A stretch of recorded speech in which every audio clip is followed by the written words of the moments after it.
अथ द्वितीयोऽध्याय। संजय उवाच तं तथा कृपयाविष्टम् अश्रुपुण्याकुलेक्षणं विषीदन्तमिदं वाक्यम् उवाच মধুসূদনम्। অর্জুন তিনি তো বিবেকবান, তিনি হিংসারূপে এই যুদ্ধ কখনোই করতে চান না। এই কথা শ্রবণ করে ধৃতরাষ্ট্র এখন মনে মনে ভাবছেন, এই বীর কেশরী অর্জুন যখন বৈরাগ্যকে অবলম্বন করে তিনি যখন এই সমর থেকে, এই যুদ্ধ থেকে বিমুখ হয়েছেন, তখন আমার আর কোনো চিন্তা নেই। আমার পুত্রদের বিজয় সম্বন্ধে আমার আর কোনো সন্দেহ নেই।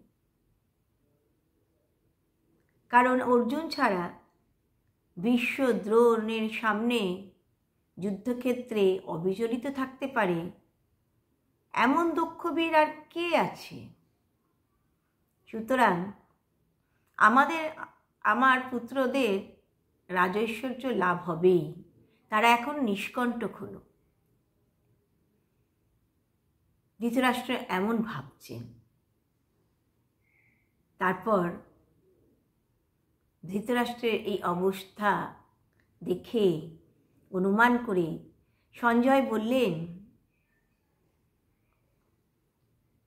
নিজ প্রিয় সখা অর্জুনকে এমনভাবে দেখে মধুসূদন তাকে বললেন, মধুসূদন অর্থাৎ যিনি মধু নামক দৈত্যকে সূদন অর্থাৎ বিনাশ করেছিলেন, তিনি তখন অর্জুনের মোহ দূর করে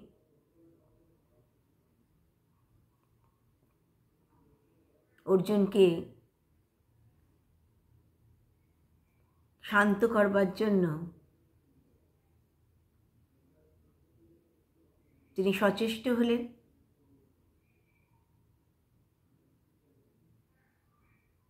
সঞ্জয় এমন কথাই তিনি বলছেন যেন অর্জুনের দ্বারা কুরুকুল কলঙ্কস্বরূপ